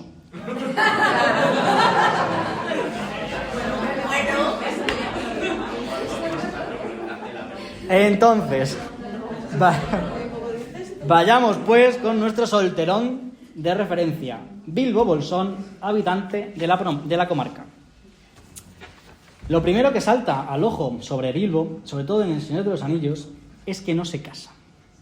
Un hombre adinerado, generoso y con amistades cercanas. No olvidemos que la defensa del tío que hace a principio de la ponencia no debería haber tenido problemas para casarse. Sí, era excéntrico por haber tenido un viajecito en su juventud, pero no parece razón suficiente para que un hombre en edad casadera y con, en apariencia, una enorme fortuna no encontrara esposa. A fin de cuentas, tan rarito no sería cuando en su 111º cumpleaños pudo juntar a una gruesa de hobbits como mínimo cercanos. Además, existió en Inglaterra un eufemismo en los obituarios de hombres homosexuales que decía algo así como "he never married", él nunca se casó, indicando a los buenos entendedores que de los hijos de Dios ese no se encontraba entre los agraciados con la heterosexualidad. Otra casualidad que un aficionado a los periódicos como Tolkien debió deslizar sin querer. Por último, me gustaría destacar esta cita sacada de los cuentos inconclusos. Esto pertenece a borradores o versiones que fueron descartadas, pero que tras su muerte fueron publicadas por su hijo. En el fragmento, Gandalf, el que habla es Gandalf, está reflexionando sobre por qué eligió a Bilbo para la aventura de la montaña solitaria. Y dice algo así como, la traducción es mía: "No, intuí que quiso permanecer sin compromisos por alguna razón en lo profundo de su ser que él no llegaba a entender o que no podía aceptar, pues le alarmaba. Quería, desde luego, ser libre de ir y venir si la oportunidad llegaba o si conseguía reunir el coraje suficiente. Recuerdo cómo me importunaba con preguntas cuando era un jovencito acerca de hobbits que se habían esfumado, como solía decirse en la comarca. Había, al menos, 2 de sus tíos en la rama Tuk que lo habían hecho". La traducción es mía, ya que la de Rubén Masera, que es quien traduce los cuentos inconclusos al español, no terminaba de convencerme. Qué interesante, ¿no? Sentimientos que no podía ni quería entender y que le impedían casarse. Ya, ¿y cómo era eso? Enanos bien rudos y barbudos entrando y saliendo de su casa de madrugada. Quizá el molinero se olía alguna tostada que otra y ahora más de uno de vosotros yo creo que tiene una mosca detrás de la oreja. Muy bien, pues ya hemos llegado al final, ¿vale? Vamos a recoger un poco lo sembrado con unas breves conclusiones porque ya me vais a matar. Me gustaría que os quedarais con las siguientes conclusiones de la charla de hoy. La primera es que tenemos fuentes primarias que demuestran no solo que Tolkien sabía que existía la homosexualidad, sino que cultivó una abundante correspondencia y amistad con personas abiertamente homosexuales. Por tanto, no hay evidencia material de que Tolkien fuera homófobo o que lo demostrara de alguna forma concreta. Por otra parte, el uso de la palabra queer presenta complejidades y pese a que quizá no podamos demostrar nunca si Tolkien la usó con connotación de homosexual, queda patente que hizo un uso extensivo de esa palabra y anticipó los cambios en su uso que se estaban produciendo en su tiempo. En cualquier caso, viendo fechas y los estudios filológicos al respecto, es como mínimo cuestionable que no se diera cuenta, al menos en parte, de las lecturas que el uso de esa palabra provocaría, y más con la forma en que la usa. Por último, hemos podido ver el soporte textual que hay para las lecturas homosexuales de estos 3 personajes, sin por ello menoscabar o despreciar las lecturas de sus masculinidades no normativas. Por último, un comentario rápido sobre la bibliografía para orientaros. A ver, voy a acercar yo también un poquito para allá, perdón. La primera que viene ahí destacada es, si os interesa, el tema de género, de las mujeres en la obra y todo esto. Esa obra está muy bien. Garth y la Gran Guerra, las cartas, leed en inglés la obra de Tolkien si tenéis ocasión, porque también aporta bastantes capitas de interpretación. Y el artículo este, "We could do with a bit more queerness in these parts", que es la respuesta al título de mi charla, que es lo que le dice el tío al molinero como respuesta, es en el que me baso y en el que viene la tablita sobre el uso de queer. También vienen tablas sobre el uso de odd, strange y otras palabras similares, de tal forma que se pueden ver los clústeres de significado. Es muy interesante, está muy bien hecho. El primero, como introducción a este tipo de lecturas, también está muy bien. Es gratis, está en la página web de Polygon y está escrito por Ostertag. Si no recuerdo mal, es una chica. Las ilustraciones son maravillosas. Súper interesante como introducción, si queréis meteros un poquito y ver de qué va un poco el rollo. Ella lo introduce muy bien. Pero usa pronombres. ¿Usa pronombres? Bueno, ahora mismo lo usa Teiden, sobre todo Molly. Perdón, es una persona, entiendo que no binaria. Molly Knox, ¿no? Dices. Sí, súper interesante, muy on point. Tiene un fanfic muy largo y muy bueno. Son buenos. Las ilustraciones creo que son las del fanfic. Uno de los... Sí. El fanfic más popular del Señor de los Anillos de AO3 es uno de Bilbo siendo homosexual con Thorin. 25.000 kudos tiene, que para AO3 es una salvajada. Es una maravilla. Bueno, hay un seminario de la Tolkien Society sobre temas queer, también está accesible en la red. Y este último, Bácaro and Kisor, Tolkien and Alterity, es un libro de ensayos sobre lecturas queer. Está bastante bien. Hay algunos artículos que son un poquito bastante peores, pero el primero y algún otro están súper on point. También destacar Tolkien Trash, el canal de YouTube que os he dicho al principio, es una chica que lo cuenta súper bien, además de una forma súper amena.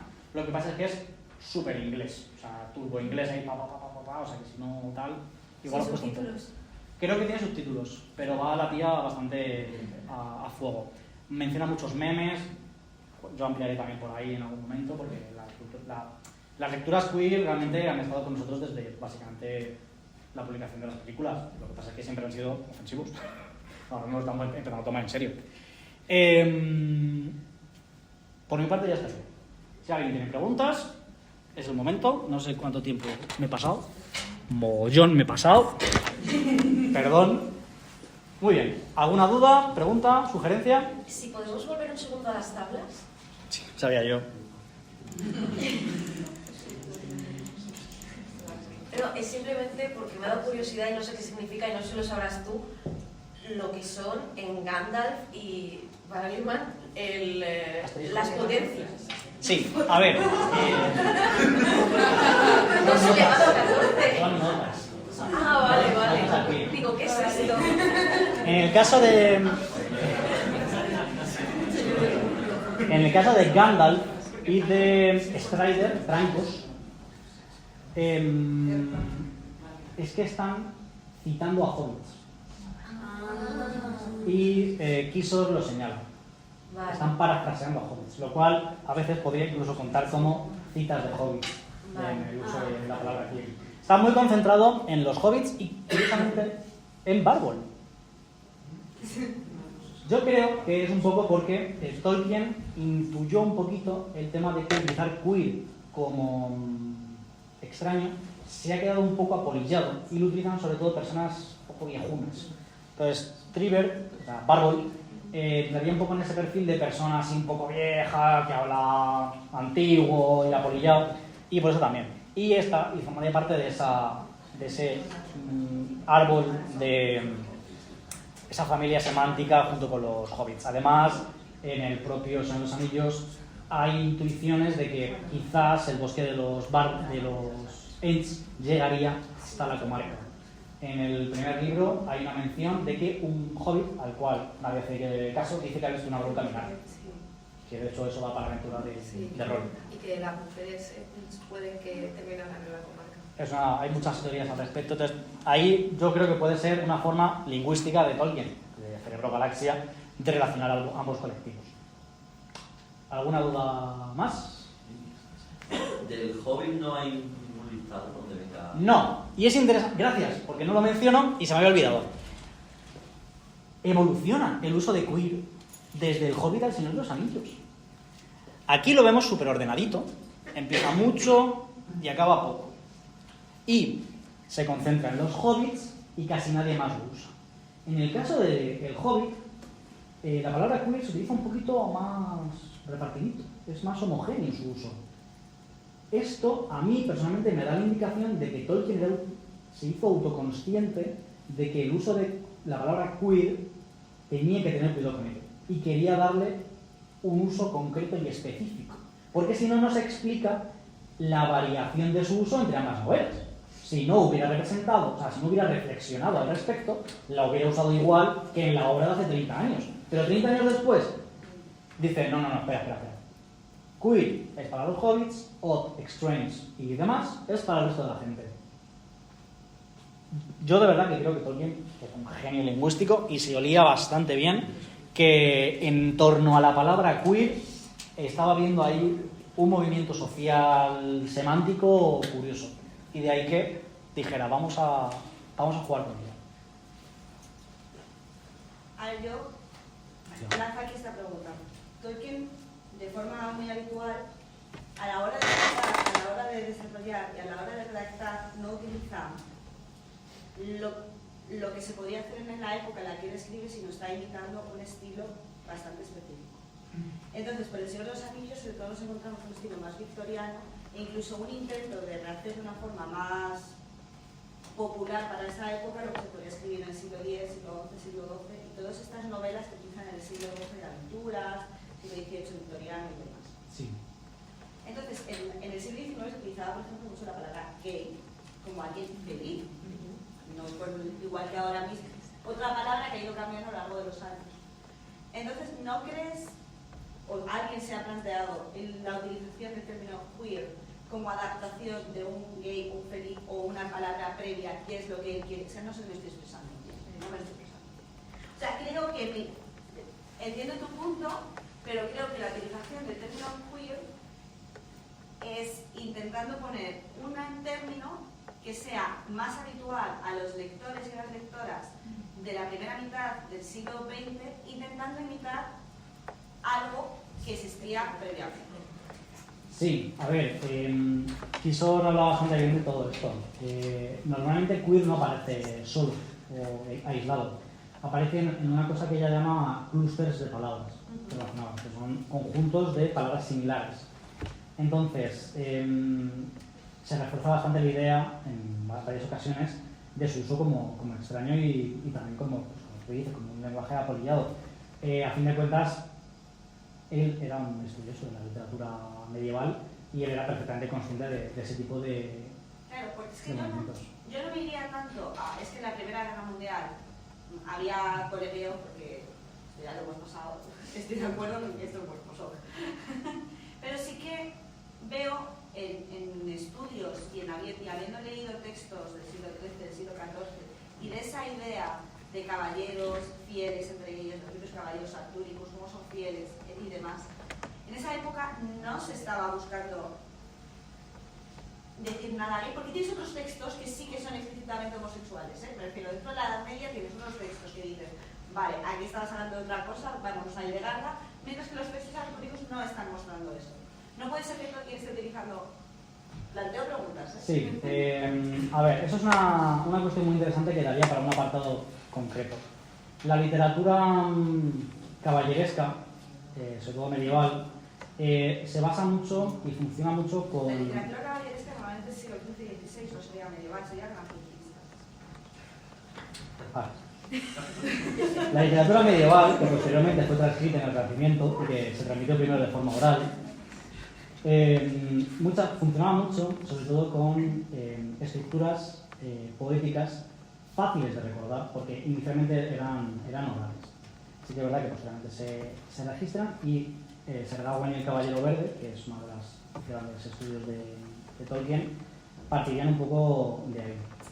Sobre el tema de que eran solamente caballeros y todo esto. A ver, si vas a la literalidad del texto, muchas veces da esa impresión. Pero no hay que olvidar que hemos perdido gran parte del contexto en el que esas obras eran transmitidas. Entonces, por ejemplo, yo lo voy a llevar al romancero hispánico, que es de lo que sé. En el romancero hispánico hay ciertas figuras retóricas, como por ejemplo, iban ella y él y arrojaron la capa al lado del pozo. Lo lees ahora y dices, ah, qué bien, para no mojarse el culo. Lo normal, te vas de picnic, pues poner la capa para no mojarte el culo con el césped.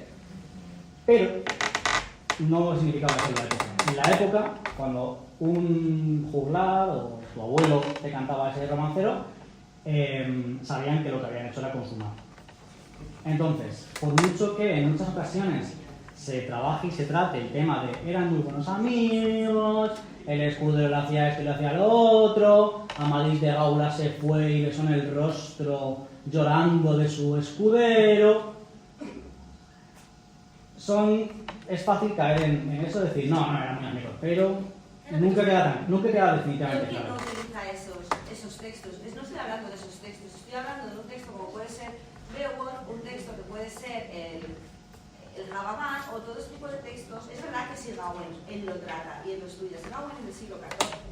En Sir Gawain tú cuando lo lees es tan simple, porque a veces nos pensamos que es algo como súper elaborado. Sir Gawain es un texto bastante simple y bastante corto. Sí. Pero es un texto bastante simple y bastante corto. O sea, creo que la utilización de la caballerosidad también no está... O sea, estoy totalmente de acuerdo contigo en que lo que antes era... Pues querían decir otra cosa, pero creo que es otro tipo de literatura diferente. Es un tipo de una novela que se está haciendo para que la lea la élite, porque no se está haciendo para que la lea el campesino, porque nadie lo lee, no sabe leer, sino para no voy a hablar de burguesía porque no existe, pero un estamento un poco más elevado. Pero mientras lo otro está siendo, para poner en forma escrita, lo que antes se ha estado escribiendo y se está contando de un sitio a otro, un sitio a otro, un sitio a otro. Entonces yo aquí, sinceramente, bueno, en mi opinión personal, y también te quería preguntar si tú habías leído en algún sitio la utilización de... Si existe una comparativa entre los textos en los que Tolkien sí dice que se ha basado para ello. O sea, si existe algún sitio en el que digan, vale, pues estas cosas que en la Edad Media se utilizaban para decir que eran homosexuales porque existen, no veo que sean las mismas que se utilizan aquí en El Señor de los Anillos ni en la época victoriana. Piso. El texto.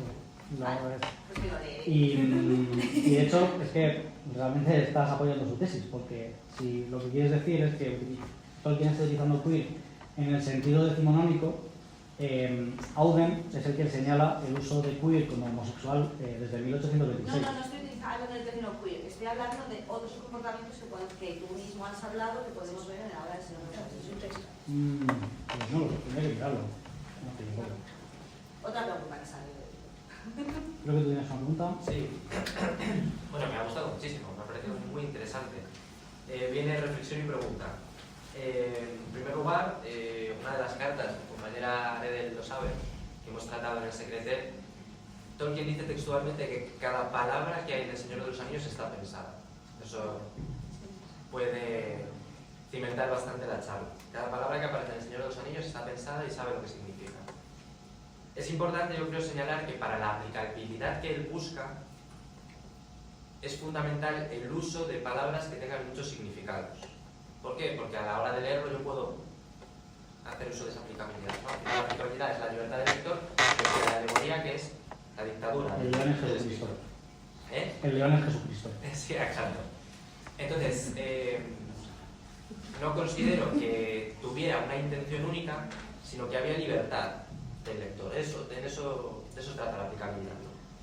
Y esa es mi reflexión. Y luego, mi pregunta es si has tenido ocasión de tratar otras, o leer algo, o estudiar algo sobre otras parejas fuera del legendario de Tolkien, como pueda ser, por ejemplo, Nigel, del que siempre se ha hablado mucho, y su vecino Paris, o incluso dentro del Silmarillion, a lo mejor Beleriand y Túrin. No sé si has echado un vistazo a esas cosas. Sé que existe y es lo siguiente que quiero abordar, pero me atropelló un poco esta charla y he tenido que centrarme en El Señor de los Anillos y el... Al final, Miguel es igual que Bilbo, vive solo toda la vida, está centrado en su obra, Sí. y sí es cierto que es una alegoría, a pesar de que Tolkien habla de esa alegoría sobre el trabajo y cómo te consume el trabajo, pero también es un hombre que tiene muchas semejanzas con Bilbo. En Tolkien and Alterity me suena que hay un artículo al respecto. Muy bien. Me suena. Tendría que mirártelo. Por cierto, que la de Perilli y San Juan la tengo yo ahora, pero está en la biblioteca de la Tolkien. Entonces, cuando la devuelva, si alguien la quiere coger, No, la podrá leer. sí, te lo agradezco, pero ejemplo lo quiero comprar. No entiendo. Bueno, de nombre de eso, si quiere La biblioteca. No, necesito que me enteren los libros. Muy bien, pues nada, creo que en Tolkien and Alterity sí que hay un texto sobre hoja de libro en la tercera parte, pero te lo tendría que confirmar, luego cuando llegue a casa lo digo. Pero sí, sé que También hay en el Silmarillion, ¿no? En lo de la historia de la Tierra Media hay otra pareja que también tiene su Belej y Turin. Turin, que con la espada se mueren, no sé qué. Muy dramático. Al final, en los cuentos perdidos, tienes a Elwin y Edwin, que también, ¿no? Viajan juntos, son los que hablan juntos y demás. Eso ya lo domino menos, ¿no? Pero Miguel Sí, ahí... Esto, ya lo digo, esto es la junta que hicieron. O sea, en español está todo por hacer. En inglés hay muchísimo, pero en español, quien se ponga, vamos, planta la bandera. Que sobre todo reafirmando un poco lo que estamos comentando de elegir la palabra exacta. Ahora, por ejemplo, en la lectura que estamos haciendo del Silmarillion, estamos comparando también el castellano con las partes inglesas, entonces, con las traducciones inglesas, al revés, el inglés con las traducciones castellanas. Y nos estamos dando cuenta de que efectivamente no es solo que coja la palabra exacta, sino que coge la palabra exacta para que dentro de 55 páginas esa palabra en un inicio tenga una significación. Con lo cual, claro, cuando leí el propósito de la charla dije, bueno, queer es extraño. Claro, visto junto a una relación de Freud y Sam, la palabra queer es muy relevante. Quizá la parte de Bilbo me cuesta un poco más porque es un personaje muy aislado dentro de lo que sería, o sea, incluso en el propio Hobbit es también un personaje muy aislado, pero en el caso de Freud y Sam, yo, por ejemplo, una de las cosas que a mí, siendo una niña de 11 años, me impactó fue la despedida de Frodo y Sam en los Puertos Grises. Porque yo decía, no, son amigos, y de hecho yo cerré el libro enfadada porque dije que se tenía que haber ido con Frodo porque es el amor de su vida. Entonces, yo tenía 11 años, no me había metido en nada de filología y yo lo vivía así. Entonces, que una lectura, o sea, que un texto invite al lector sin ningún tipo de contexto más allá a tener ese pensamiento, no digo que fuera la pretensión primera, pero que creo que dejaba la puerta abierta. Es que es una de las cosas que yo digo en la charla. No es una cuestión de ver si hay o no hay lecturas gays. Las lecturas las hay de gente del propio colectivo que dice, joder, es que soy yo literal, y las hay de gente que dice, mariquitas. Sí. Entonces, están esas dos vertientes y hay que tenerlo en consideración. Y más vertientes, que te está centrando siempre en dos. En el castellano, por desgracia, cuando hablamos de amor romántico. Pero existen muchos tipos de amor. El problema es que le ponemos adjetivos. Hay amor fraternal, hay muchos tipos de amores. Y porque parece ser que solo el amor puede ser sexual. Y hay mucha gente que, porque es lo que produce quizás el amor, es vivir experiencias con esa persona y conocerla. Y se puede producir, hay amor fraternal, que tiene que ser sexual. Sí, bueno. Claro, entonces tienes, la charla está muy bien, pero no contraponga una cosa con otra, porque tú no estás hablando de aplicabilidad. No, yo no. Entonces tienes que, es que has hablado, has puesto una entre otra, y son complementarias, si es que la grandeza es. Pero te lo he dicho explícitamente. La Espera, lectura... que termine. Y luego hay otra cosa, no os dais cuenta que también, por desgracia, cuando estamos hablando de amor homosexual, son solo de masculino, que también es una desgracia. Bueno, es que tampoco no hay suficientes mujeres en los anillos. Serían relaciones muy solitarias. Pero sí. Para terminar de contestarte, menciona explícitamente la compatibilidad de la lectura como masculinidad no hegemónica de Freud y Sam como amigos, que solo son amigos, pero que lloran, se abrazan, se besan, se cuentan sus problemas, viven juntos y comparten su vida.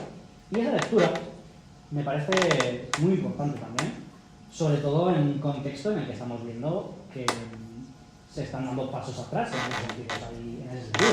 Hay muchos hombres que no están, o sea, se están retrocediendo en eso. Entonces, ambas lecturas no son incompatibles, son distintas caras de una obra que tiene muchas, que es polifacética. como un dado. Tienes la cara gay, pero al lado tienes la cara no gay, y las dos son caras del mismo dado, y las dos funcionan y sirven para acceder a claves de significado interesantes para un público o por otro. Y es por ello, por lo que he dicho, que esta obra es un clásico. Esta obra es un clásico no porque sea muy buena, sino porque a todo el que la lee le dice algo. Y es por ello por lo que se mantiene en el tiempo. Que C.S. Lewis diga que el león es Jesucristo, pues es que es una lectura y ya está. Si no te interesa Dios, pues su obra te va a interesar menos. Ahora, cuando una obra te da ese juego y te da esa libertad, ese campo en el que tú puedes introducir tus propias vivencias, en el que tú puedes extraer ese tipo de lecturas, pues evidentemente es una obra más interesante y más proclive a pasar el test del tiempo. Y además Estamos totalmente de acuerdo y yo creo que eso es... No sé quién iba primero, vamos a... Vale, bueno, primero, perdón por haber llegado tarde, pero es que pensaba que era las 12 o las 11, porque eso es de verdad, y no miro el No te preocupes. WhatsApp. Entonces, a ver, no puedo opinar de la charla, obviamente, porque he llegado al final, pero sí un poco a raíz de lo que me decía Turing. O sea, me parece, una de las cosas que me parece bonito a la obra de Tolkien es esa masculinidad no tóxica que presenta, ¿no? O sea, dice, ahora en muchas obras digo, uy, que se dan la mano. No, o sea, me mola, ¿no? El hecho de que haya, digamos, esa intimidad no sexual entre personajes masculinos. Y es un detalle que me gusta mucho. También, como decía Turing, quiero decir, eso, que hay muchas clases de amor, no tiene que ser amor sexual, puede ser amor de hermanos, familiar, amistad, ¿no? Sí, bueno, pero hoy estábamos probando el otro. Sí, no, ya sé que es romántico y quiero decir, o sea, que me parece acertado el comentario que ha hecho Turing. Sí. Entonces, bueno, simplemente eso, y bueno, eso también, eso, que efectivamente la obra de Tolkien tiene muchas lecturas y está guay, por eso es un clásico, como dices tú, a raíz de lo que acabas de decir, que es un clásico porque porque está presente siempre, se puede hacer muchas lecturas de la obra. Claro. No sé, ya como apunte, solo añado que hace ya tiempo, cuando leí la historia de Aldarion Erendis, hay un fragmento que a mí me encantó porque yo creo que fue el primer texto feminista texto aparentemente feminista que leí, que es cuando Erendis empieza a remediarte que claro, que los hombres están todos por ahí de batallas y de historias y nosotros las mujeres aquí en casa con los niños, llega el hombre, juega con el nene y se pira otra vez. Quiero decir, Tolkien que fuera feminista, no sé, no creo. Pero bueno, que a mí me gustó mucho ese texto y que es un ejemplo de aplicabilidad de la obra. Vale. Y eso es todo. Muy bien, pues muchas gracias. Pasamos, creo que a Auron, que estaba Intentaré ver la charla. No, simplemente de apuntar lo que ha hecho Turing, que tengas en cuenta que has hablado solo de dos letras y has pasado por una tercera, con otra en lenguaje, y has pasado por la tercera, que acuérdate que hay gente que la ve y las cosas existen. Bueno, he mencionado de forma explícita la bisexualidad. Sí, lo has mencionado. Sí, pero cuando haces mención a relaciones homosexuales, ten en cuenta que la gente que está bajo la D, o que es en spec, también entraría dentro de ese arco, porque no dejan de ser señores equilibrios. Tenlo en cuenta, porque cuando estás hablando de Frodo, Sam y Rosita, para mí en particular tiene un significado muy claro. Para otra gente puede tener algo que tener en cuenta que la gente del colectivo está variada y que las otras reglas existimos. Sí, de hecho, en el apartado de Bilbo quería meter el tema de la sexualidad, pero no me entra. Ya me he extendido bastante. Si quieres ver cosas de masculinidades más homónicas, no tiene nada que ver con Tolkien, pero has leído un libro hace poco que se llama Bisexual Men Exist, que lo ha escrito un hombre, bueno, no es un hombre, de Harald Gordon, que es un hombre no binario, y que desde esa perspectiva igual la relación de Frodo y Sam iría un poco por ahí. A ver, ¿Hay duda de que Frodo sea gay? la teoría de que Frodo sea gay y Sam sea bisexual y que vivan en una comuna poliamorosa en Bolsón Cerrado, técnicamente es canon compliance, o sea, encaja dentro del propio canon, pero tampoco he querido yo, o sea, esto es muy introductorio, tampoco he querido yo meterme mucho berenjenal, pero a mí personalmente que le pongan los nombres de la abuela de Frodo, no sé qué hijos. Bueno, en fin. Gracias por el apunte. Pero no me quiero meter en más berenjenales. Volumen 2 el año que viene. Bueno, en unas semanas en Twitch voy a ampliarlo, así que igual voy metiendo estas cosas. Alice. Ya hemos hablado del tema, creo que opinamos muy parecido. O sea, también creo que es muy importante, y lo has comentado, en el tema de los dados y cómo, dependiendo un poco de la órbita con la que te acerques a la obra, puedes ver unos matices u otros. Y entiendo que por parte de gente que incluso fuera del colectivo lo lea, no puede acceder a esa obra o se sienta un poco violentado, porque es verdad, es complicado. Pero teniendo en cuenta a Tolkien como autor, que sin llegar a más información entendemos que es un señor cis heterosexual. No pilla. Sí. Yo creo que sí, vale, venga, te lo compro. ¿Has estudiado más parte de su obra para intentar rastrear eso? Porque esto es una lectura un poco puntual del Señor de los Anillos. Es lo que apuntaba Ambrose. Quiero hacerlo porque en la obra menor, de hecho yo no recomiendo, o sea, para mí el orden ideal de lectura es El Hobbit, El Señor de los Anillos y Cuentos del Reino Peligroso. No el Silmarillion después del Señor de los Anillos, porque es un ladrillo y...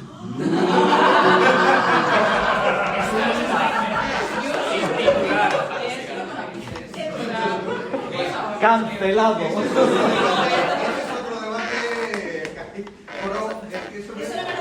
Es un melón, pero yo creo que la obra menor de Tolkien, que suele estar muy ignorada, que es Cuentos del Reino Peligroso, sería, yo creo, el orden correcto: El Hobbit, El Señor de los Anillos, Cuentos del Reino Peligroso. Ya si te calientas el Silmarillion, y ya si te calientas un montón su poesía, que está bastante guay. Tiene un poema sobre un partido de rugby, que también...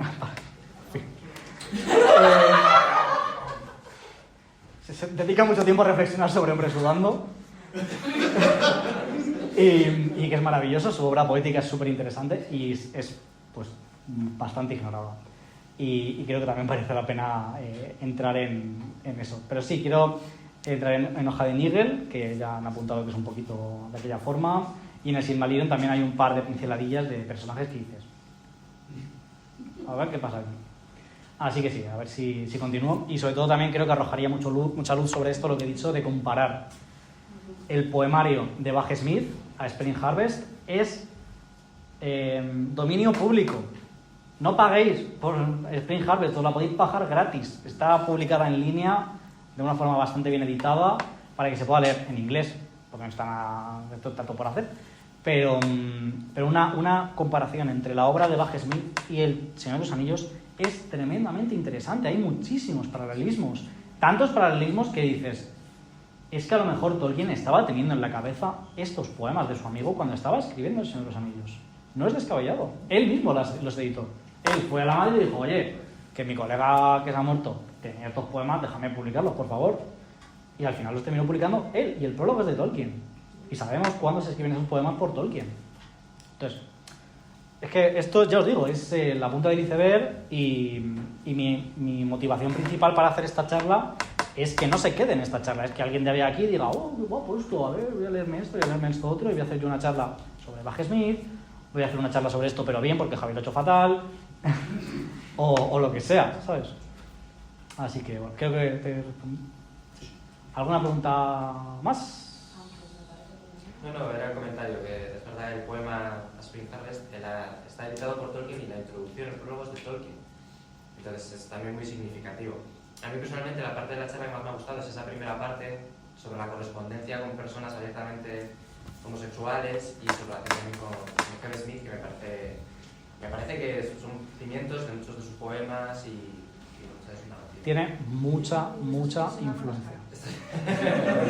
Yo personalmente creo que la muerte de Baj Smith le marcó, bueno, y del resto de la TCBS, porque murieron un par en la guerra, en la segunda. Creo que solo sobrevivió. Eran 4 y no sé si murieron 2 o 3. 2. O sea, primero murió uno, que dejó a Baj Smith demolido, porque primero murió uno y luego posteriormente murió Baj Smith. Y las cartas de Baj Smith hablando sobre el fallecimiento de su otro amigo son totalmente devastadoras, hasta el punto de que Tolkien dice: mira, la TCBS se ha muerto, que para ellos era como una cuestión súper identitaria ese grupo de amigos. Y yo creo que tiene una influencia fundamental en su obra, y no estudiar a Baj Smith, no estudiar la TCBS, no estudiar sus poemas de la Primera Guerra Mundial, creo que dejan un poco cojo el análisis de la obra de Tolkien. Pero bueno, todo se llega. Al final empiezas leyendo las cartas y dices: un momento, ¿quién es este? Como me pasaba con Auden, yo, pero este no era gay. No, pero está casado. Un momento. Ella también es lesbiana. Fue un momento en plan De hecho, como CSI. señalabas, es una lectura que existe y yo recomiendo a la gente, si no la he visto, una película que se llama Clerks, la segunda parte, en donde se hace precisamente esta lectura. Me la han mandado esta mañana. Como ataque, claro. Ahí es una tienda y es todo súper feliz. Entonces entra un fan del Señor de los Anillos y se pone a comentar o a discutir porque es mejor saga que Star Wars. Y entonces utiliza el argumento de forma hostil, esos son los maricones, no sé cómo, no sé qué, no sé cuándo. De hecho, el que defiende ese Señor termina vomitando del estrés que le ocasiona pensar que su obra, El Señor de los Anillos, que es la que ama, puede ser una obra homosexual. Y el tío vomitando. O sea, esto, Clerks 2, no sé si es del 2006. Puede ser, sí. Va después de nada. ¿Es? Esa color, no como la primera es en blanco y negro porque no tenían pelas para hacerla en color. En fin, hay una charla entera, podría ser solo teoría de la recepción y memes. Solo eso, de cómo la gente ha leído El Señor de los Anillos como gay hasta que de repente alguien ha dicho, pues es verdad, me cuadra. Y entonces todo el mundo ha dicho, no, hombre, no. Para insultarte sí, pero para que te lo tomes en serio... Ya no, ya ahí no. Teorizas bien, pero no es teoría. Claro, no me hagas pensar. Pero no ves que también, es decir, dos hombres que tengan una buena amistad en una masculinidad tóxica no se permite. Claro, sí, por eso también es súper valioso. Aunque no tengan una relación sexual, que no tengan, los hombres no se pueden querer. Claro, también hay una crítica, entonces hay una parte que en el momento que haya gente, en el momento que haya afecto... Claro, pero esa es la semilla de la lectura queer de Tolkien es la inseguridad sobre su propia masculinidad de los hombres que lo leen. Y que dicen, yo no puedo hacer esto. Como yo no puedo hacer esto y yo soy un hombre, ellos no son hombres, porque no hacen lo que yo hago. Y mira lo que has dicho tú, es fundamental para él su amistad con sus amigos. Sí, durante la correspondencia de verdad que es devastadora. Si leéis las cartas de Carpenter, las primeras son devastadoras. Creo que tenías... Bueno, sí, tú. más que nada un apunte de lo que dice Free, más que nada porque también a veces en este tipo de análisis se utiliza también mucho el término queer platónico para también reconocer que de una forma o de otra estás rompiendo, es una relación que igual es romántica igual no, pero de igual manera está rompiendo esa normatividad, esa heteronormatividad que de una forma u otra no puedes negar que la normatividad sí se está rompiendo. En ese sentido sí que es queer y luego ahí ya podemos entrar si era romántica, si era platónico o un poco más tema. Kisor, de hecho, menciona a varios autores que al final la lectura gay de Freud y Sam es un espectro. Está la gente que dice, eran amigos y solo amigos, prácticamente primos. Nada de eso. Gente un poco en el medio que dicen, que dicen que se besan, que lo ponen negro sobre blanco, y en una ocasión le dice, no, y esta vez no se besaron. Ahí hay un tema. Y luego está la lectura ya radical de eran gays. Punto. Entonces, Kisor menciona distintos estudiosos que han abordado la obra desde distintos puntos de vista. Pero no aquí. Lo menciona... No, miento. Aquí, en Tolkien and Alterity, que tiene un artículo. También tiene artículos online, porque Kisor es académica o qué, no sé. Bueno, trabaja en la universidad y lo tiene casi todo con papers. De hecho, el de las tablitas es un paper. O sea, lo han pagado universitariamente por hacer eso. En fin, gracias por el apunte.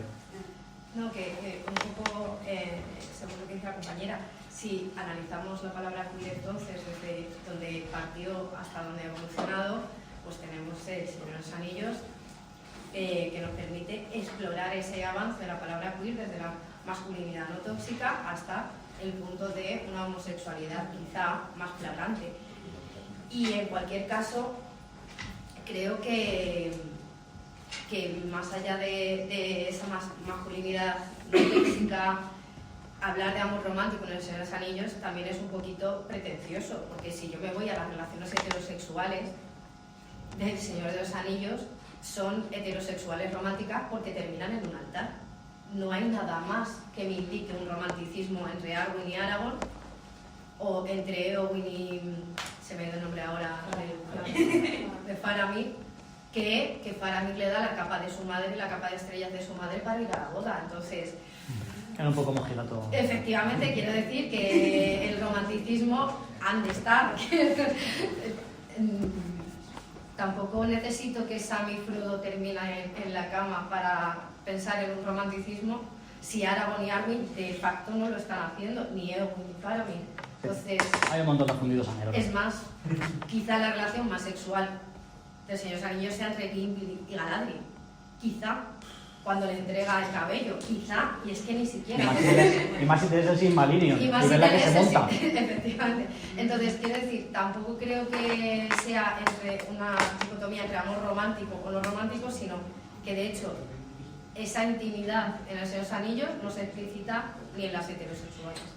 Y ahí es donde yo creo que aporta mucho valor interpretativo todo el tema de la parte metatextual. De, no, esto es una traducción, había un papel, una servilleta, entonces yo cogí... Yo creo que le da mucho de... Joder, es que como que... Porque tú lees el Señor de los Anillos y dices, joder, aquí como que faltan cosas. Como que aquí no... Está como incompleto. Y claro, es que está jugando con todo eso todo el rato. Tolkien no era tonto, se la verdad que hacía. Vale, ¿alguna pregunta más? No sé si la organización quiere echarnos todavía. Es que hay que ir cerrando. Sí, ¿verdad? No hay preguntas, ¿verdad? Aprovechar, si no ahora le podéis abordar y... Creo que luego hay debate. Por lo de Por lo del los Silmarillion, cuentos. Sí, los de los que vais a dar la paliza por la derecha y los que... Muchísimas gracias.